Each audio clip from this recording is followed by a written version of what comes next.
है 2024 का चुनाव किससे मुकाबला मानते हैं। इमरान मसूद भी अपना दावा ठोक रहे हैं, रघु लखन पाल ने भी पत्ते नहीं खोले हैं, लेकिन कहीं ना कहीं लगातार लोगों के दिलो जुबान में एक बात चलती रही कि दलित मुस्लिम समीकरण अगर बन गया तो बेड़ा पार भी हो सकता है। पिछले भी निकाय चुनाव के अंदर इमरान मसूद को आपके द्वारा प्रत्याशी भी घोषित कराया गया, लेकिन वो भी लगातार चुनावी ताल ठोक रहे हैं। देखो, ताल तो ठोकनी पड़ेगी, ताल तो हर आदमी ठोकेगा, लेकिन जनता किसके साथ है? जनता उसकी साथ। हल्द्वानी के अंदर भी मुस्लिमों के लगातार घर और मस्जिदों को ढाया जा रहा है, क्या वो इलीगल है या इलीगल है? वो बिल्कुल गलत है। मैं उसका फुल जोर विरोध। समाज को पता चल गया ना, क्योंकि मुस्लिम समाज ने एडी से लेकर चोटी तक इतना दम लगाया मुलायम से अखिलेश यादव को वोट देने का, तब भी ये कामयाब नहीं हुए। SRE न्यूज़ की वीडियोस देखने के लिए हमारे फेसबुक पेज को लाइक कीजिए, फॉलो कीजिए और शेयर तो जरूर कीजिए। नमस्कार, SRE न्यूज पर एक बार फिर आपका स्वागत है। वर्तमान में हम लोग मौजूद हैं सहारनपुर की काजीपुरा रोड पर, जहां पर बहुजन समाज पार्टी के कैडर कैंप का आयोजन किया गया था और मुख्य अतिथि के रूप में बहुजन समाज पार्टी के मुख्य जोन कोऑर्डिनेटर रहे नरेश गौतम जी हमारे बीच मौजूद है। नरेश गौतम से जानने का प्रयास करते हैं आखिरकार 2024 का लोकसभा चुनाव में बहन कुमारी मायावती जी के दिशा निर्देशों को किस प्रकार से जमीन पर उतारने का लगातार प्रयास करते हैं। सबसे पहले तो स्वागत है गौतम जी आपका। धन्यवाद। 2024 की रणभेरी बजी हुई है, सभी लोग इंडिया अलायंस में गठबंधन की बात कर रहे हैं, लेकिन बहन कुमारी मायावती जी लगातार अपने बलबूते पर चुनाव लड़ने की बात कर रही हैं। हमने गठबंधन कर दिया सर्व समाज के साथ। यहाँ पर गठबंधन हमने कर लिया। यहाँ पर जिन्हें हम बहन कुमारी मायावती जी ने प्रभारी बनाया, उनके समाज के लोग यहाँ बैठे हुए सारे और वोट देने के लिए तैयार है। बहुजन समाज पार्टी, यही तो गठबंधन है हमारा, सामाजिक गठबंधन है। सामाजिक गठबंधन हमने कर लिया। हमारा सामाजिक गठबंधन उसको धरातल पर उतर गया। बहुजन समाज पार्टी के साथ सब लोग तैयार हैं। बहुजन समाज पार्टी की राष्ट्रीय अध्यक्ष बहन कुमारी मायावती जी के निर्देश पर भाई माजिद अली हमारे साथ हैं। इन्हें वोट देने के लिए सब तैयार बैठे और यहाँ सीट नंबर 1 पर सबसे पहले जीत कर जाएगी। पिछली बार आपके द्वारा गठबंधन से एक प्रत्याशी थे जो कि दलित और मुस्लिम की समीकरणों को ध्यान रखते हुए सांसद बन गए थे, लेकिन लगातार नहीं दिख पा रहे, पार्टी से है जबकि वो लोग। माननीय बहन कुमारी मायावती जी ने, देखो, वो जिस समाज से थे उस पहले हमने MP बनाए हाई कास्ट से। हमारे क्या नाम, जगदीश राणा जी थे, हिंदू राजपूत। फिर हमारे मंसूर अली खान साहब थे, पठान बिरादरी से थे। उसके बाद कुरैशी समाज से हमने फजलुर रहमान साहब को बनाए। अब की बार भाई है तो सर्व समाज के लोग, लेकिन गाड़ा बिरादरी से जो हमारे बहुत बाहुल्य हैं, 3-3.5 लाख गाड़े हमारे यहाँ है, 4 लाख सीट पे भी है। और इन्हें मैंने बहन कुमारी मायावती जी ने निर्देश आदेश दिया है, इन्हें आशीर्वाद दिया, ये चुनाव लड़ रहे, ये चुनाव लड़ रहे, इन्होंने पूरी तैयारी के साथ चुनाव लड़ रहे। तो 3.5 लाख गाड़े समाज हो गए, तो शायद SC का तो बाहुल्य वोट जो कि BSP का बेस कोटर वोट माना जाता है। टोटल मुस्लिम, दलित और सर्व समाज में, यहाँ सर्व समाज के लोग भी, सैनी भी हैं, पाल भी हैं, प्रजापति भी हैं, कश्यप भी हैं। इसी मीटिंग में आपको मिलवा देता हूँ। सब समाज बहुजन समाज पार्टी का वोट है, बहुजन समाज पार्टी के साथ है। जो माननीय बहन, यहाँ पर 2 विचारधाराएं हैं इस देश में। एक बहन कुमारी मायावती यानी बाबा साहब अम्बेडकर की विचारधारा, जो बाबा साहब अम्बेडकर की विचारधारा को मानने वाले लोग हैं, वो सब यहाँ हैं, बहुजन समाज पार्टी के साथ है सब। पिछले अभी निकाय चुनाव के अंदर इमरान मसूद को आपके द्वारा प्रत्याशी भी घोषित कराया गया, लेकिन वो भी लगातार चुनावी ताल ठोक रहे हैं। देखो, ताल तो ठोकनी पड़ेगी, ताल तो हर आदमी ठोकेगा, लेकिन जनता किसके साथ है? जनता उसके साथ है। उनके साथ कोई जिस पार्टी से वो चुनाव लड़ेंगे उस पार्टी के साथ कौन है? आज यहाँ बहुजन समाज पार्टी के साथ बहुजन समाज पार्टी का बेस वोट है, और बेस वोट जीत का वोट है। 4 लाख लगभग दलित समाज का यहाँ वोट है, और उसके बाद प्लस होने के बाद जीत ही जीत है। तो 4 और 3.5 7.5 3.5 नहीं है, 7 लाख है। 7 लाख को गिनो आप, 3.5 तो इनके, देखो आप पहले घुमा, कहाँ से हो सकते हैं? 7 और 4 11 से गिनती शुरू हो, उसके बाद पिछड़े समाज के जो है देख कर वोट देंगे, 11 लाख से गिनती शुरू।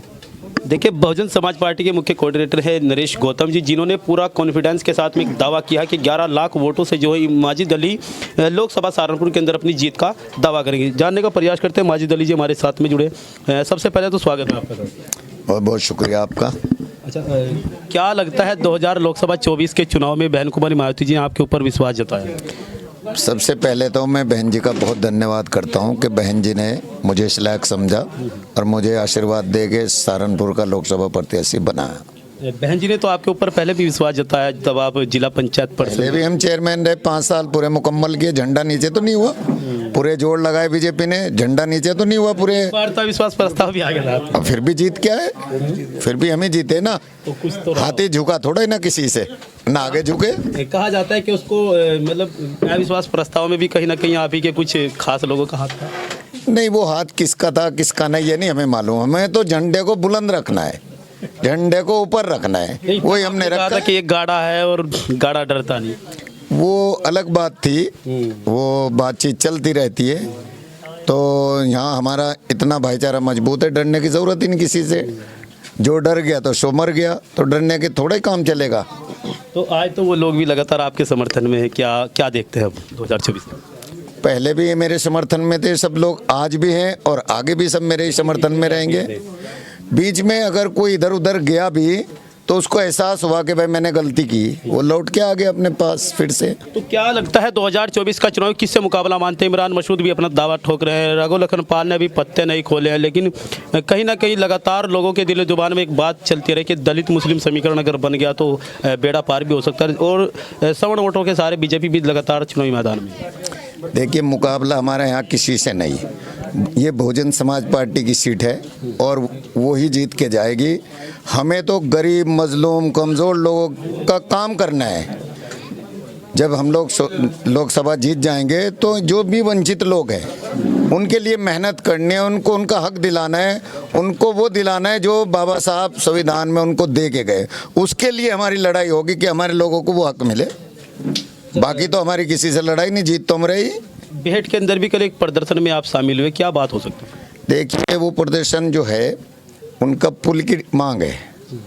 अब डबल इंजन की सरकार है, सेंटर में भी नहीं, अब तो यूपी में भी तो आ गया ना वो। ठीक है जी, ट्रिपल हो गई, तो इनको चाहिए कि इनका पुल बनवा दिया जाए। जब हमारी सरकार थी, बहन जी ने देखिए कमिश्नरी बनाया और हॉस्पिटल बनाया, स्पोर्ट कॉलेज बनाया, सारी चीज़ें सहारनपुर को वो अगर किसी ने दी तो बहन जी ने दी। और जो डबल इंजन की सरकार है उसने इनको कुछ नहीं दिया, वो गाड़ में बैठे रो रहे हैं बेचारे। तो मेरी आपके ज़रिए अपील है, दरख्वास्त है आदरणीय मुख्यमंत्री जी से भी और प्रधानमंत्री जी से भी कि उन गरीबों की आवाज़ सुने और उनके पुल बनाने का काम करें। अच्छा, प्रधानमंत्री जी से आपने दरख्वास्त तो कर दी, लेकिन हल्द्वानी के अंदर भी मुस्लिमों के लगातार घर और मस्जिदों को ढाया जा रहा है, क्या वो इलीगल है या इलीगल है? वो बिल्कुल गलत है, मैं उसका फुलजोर विरोध करता हूं, क्योंकि ये काम कोर्ट का है। जब कोर्ट आदेश दे दे उसके बाद आप बिल्डोज़र या कुछ चलाए। ये मुस्लिमों को कमज़ोर और दबाना चाहते हैं कि ये डर जाए, लेकिन हम सहारनपुर के लोग हैं, हमने डरना सीखा ही नहीं। एक ही बार मौत आनी है, 10 बार आनी नहीं। तो मरेंगे तो इज्जत के साथ मरेंगे, और जब हम मर जाएंगे हमें क्या लेना क्या हो रहा है। लेकिन हम डर के जीने वाले लोग नहीं है।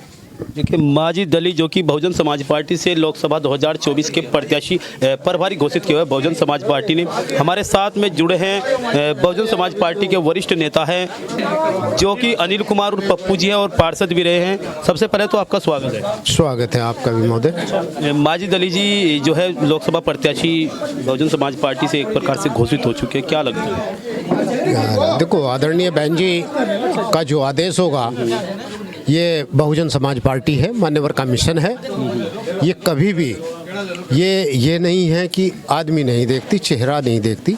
ये तो जो जिसको आदरणीय बहन जी सिंबल देती है हाथी का, ये तो उसके पीछे चलती है। क्या लगता है 2024 के चुनाव में सिंबल क्या डबल हो सकता है अब की बार? पहले भी बीएसपी रही है और अब की बार क्या हो सकता है? अब की बार क्या होगा? बीएसपी रहेगी, बीएसपी रहेगी। और ये जो समाज कोई बात कर रहा है कि हम उधर जाएंगे उधर, ये ऐसा कुछ नहीं है। समाज कोई बात नहीं कर रहा। समाज तो जैसे आपको इधर दिख रहा है, ये भारतीय जनता पार्टी के लोग हैं। ये तो ये भी कह रहे हैं कि हम 400 पार, ये कल को कुछ और भी कहेंगे कि भाई हम इसके पार। इन्हें झूठ बोल करके जो है ना दूसरों को भगाने की आदत क्या है। लगता है पार्षद जी जो कि अभी बता रहे कि 400 के पार, इन्होंने पहले भी कहा था कि 380 280 पार, तभी इतनी सीट आई, अब की बार 400 पार बता रहे, क्या लगता है आपको? ऐसा है, देखो, लगने की बात कुछ और है, लड़ाई कुछ और है। ईवीएम की जो लड़ाई है वो लड़ाई ये मानने को तैयार नहीं है। अच्छा, अभी आप देख लीजिए बाबरी मस्जिद में जो जिसने जजमेंट लिया था उसको भी इन्होंने राज्यसभा में भेजने का इनाम दे करके काम किया। इसी तरह से ये वो कोई आदमी और देख लेंगे जो उनकी बात सुनेगा उसको कुछ और बना देंगे। तो इनका तो काम यही है। लोकतंत्र इतना कह सकते हैं कि खतरे में है, और जो खतरा है वो बात अलग है। जबकि वोट के हिसाब से अगर देखा जाए तो ये सीट बहुजन समाज पार्टी की है। अच्छा, चंडीगढ़ के अंदर आम आदमी पार्टी भी मेयर का चुनाव लड़ी, तो वहाँ पर सुप्रीम कोर्ट ने संज्ञान लिया और चुनाव दोबारा कराने की बात की। नहीं, दोबारा चुनाव कराने की देखो चंडीगढ़ की बात मैं नहीं कर सकता हूँ, वो काम कोर्ट का है। उसमें कोर्ट क्या कर देगी, कोर्ट के बारे में हम कुछ नहीं बोल सकते। तो क्या लगता है आपने कहा कि लोकतंत्र खतरे में, जबकि 5 पूर्व में जज भी इस बात को कह सके, और आपने एक ईवीएम की बात की, तो खास तौर से राष्ट्रीय नेतृत्व ईवीएम का विरोध क्यों नहीं करते? नहीं, ईवीएम का विरोध तो सारे लोग कर रहे हैं, पर दिखाएं तो सही आप लोग। ईवीएम के विरोध में बहुत सारे प्रदर्शन हो रहे हैं, लेकिन पत्रकार बंधु जो है ना, ये तो काम आपका है कि आप दिखाएं उस चीज़ को। इसका विरोध तो सब लोग करें। आदरणीय बहन जी ने भी इसमें एक केस कर रखा है, उसका भी जजमेंट आना चाहिए। लेकिन यह है कि न्याय प्रणाली जो है वो उसके ऊपर है कि वो क्या करती है, कितनी समय के अंदर संज्ञान लेती है। ठीक है, रतिराम गौतम जी भी हमारे बीच है। रतिराम गौतम जी जो कि पूर्व में एक बैंक अधिकारी भी रहे हैं, जानने का उनसे प्रयास करते हैं। सर, 2024 का लोकसभा चुनाव में दलित समाज की क्या भूमिका हो सकती है? दलित समाज की जो भूमिका रहेगी, महत्वपूर्ण भूमिका रहेगी, क्योंकि हमारा जो गठबंधन है ना, मुस्लिम, दलित और पिछड़ा, वो पूर्ण रूप से जो है ना बहन जी के पक्ष में ही है। और मैं यहाँ सहारनपुर की मैं बात करता हूँ, सहारनपुर में अगर कोई काउंटिंग शुरू होगी तो हमारी 5 लाख प्लस से शुरुआत होगी। तो 11 लाख से बता रहे थे। नहीं, 11 लाख तो वोट जो है ना वो मिला के है। हमारी जो स्टार्टिंग होगी 5 लाख से होगी, और फिर उसके बाद फिर हम कहाँ तक जाएंगे ये हम नहीं कह सकते, क्योंकि पिछली बार जो MP साहब है हमारे, 5,41,000 वोट उन्हें मिला था। अच्छा गौतम जी, आपने कहा है कि दलित, पिछड़ा और मुस्लिम लोगों के मिलाकर, जबकि समाजवादी पार्टी भी पीढ़ी के माध्यम से संदेश देना चाहती है। वो ऐसा है, मुस्लिम जो वोट है ना, उन्होंने बहुत बार देख लिया करके वो समाजवादी पार्टी के पास गए, लेकिन उन्होंने अब की बार से ज़्यादा जो है ना इतनी हिम्मत नहीं कर सकते, क्योंकि ये लास्ट टाइम था।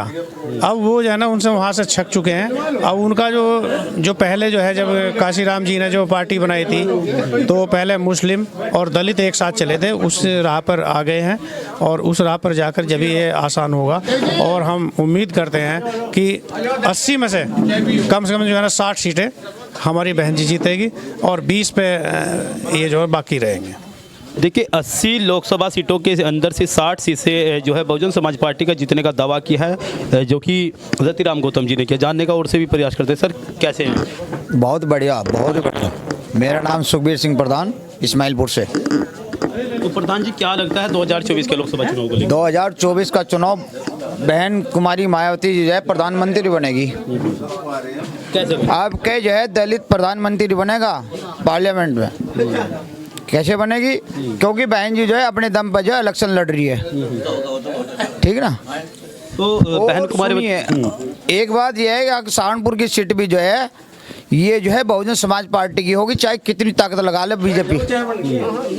दलित मुस्लिम दोनों मिल करके जो है इस सीट को निकाल लेंगे, जैसे पिछले चुनाव में निकाल रहा था। ये ना हो जाए कि यार हमारे साथ में तो कुछ नहीं हो, कोई घोटाला नहीं होने का, क्योंकि मुस्लिम समाज को पता चल गया ना, क्योंकि मुस्लिम समाज ने एडी से लेकर चोटी तक इतना दम लगाया मुलायम से अखिलेश यादव को वोट देने का, तब भी ये कामयाब नहीं हुए। क्यों? क्योंकि यदि ये हमारे पास में 22% के साथ आ जाते हैं मुस्लिम समाज, तो मुख्यमंत्री यहाँ की जो है बहन कुमारी मायावती थी उत्तर प्रदेश की, क्योंकि 4% वोट तो हैं अखिलेश यादव के पास में 4 भी बीजेपी के हैं, उसके पास तो कुछ भी नहीं है। अगर मुस्लिम समाज को अब कभी वो नहीं समझदारी आई तो फिर कभी नहीं आने की। 2024 के बाद में फिर फंडा भी खराब ही होगा इनका। तो क्या लगता है 2024 में बीएसपी पास हो जाएगी? पास हो जाएगी, प्रधानमंत्री बनेगी बहन जी, उसको रोक नहीं पाएगा कोई, क्योंकि भविष्यवाणी है ये ज्योतिष की भी, क्योंकि दलित प्रधानमंत्री बनेगा 2024 में। आप तो ज्योतिषी नहीं ना? अरे मैं ज्योतिषी कहाँ, मैं तो अम्बेडकरवादी हूँ, बाबा साहब के मानने वाला आदमी हूँ। बाबा साहब ने तो ज्योतिष का विरोध किया। मैं पंडित को नहीं बुलाता अपने घर पर। तो फिर ज्योतिष की भविष्यवाणी पर कैसे यकीन कर रहे हैं आप? अरे भाई वो कह रहे लोग बाग बता, मैं बैठ कर ये चैनल बता रहे नहीं, हमें पक्का यकीन है ना ज्योतिष हाँ, पे यकीन? नहीं हमें अपने ऊपर, हमें अपने ऊपर वो है विश्वास, क्योंकि देखिए- हमें पता ना हमें अपने ऊपर विश्वास है, क्योंकि हमें अपने जो कार्यशैली चल रही है हमारी, जो हम मेहनत कर रही, मेहनत पे हमें विश्वास है, क्योंकि अब क्या प्रधानमंत्री जो है बहन जी बनेगी, इसके सिवा कोई नहीं बनना यहाँ पे। देखिए, बहुजन समाज पार्टी कर्मठ नेता थे सुखबीर प्रधान जी, जिन्होंने अपनी बात को बड़ी बेबाक तरीके से एसआरई न्यूज के माध्यम से रखा। देखते रहे एसआरई न्यूज के साथ cameraman robin Singh, HD Gautam की खास रिपोर्ट, उत्तर प्रदेश उत्तराखंड।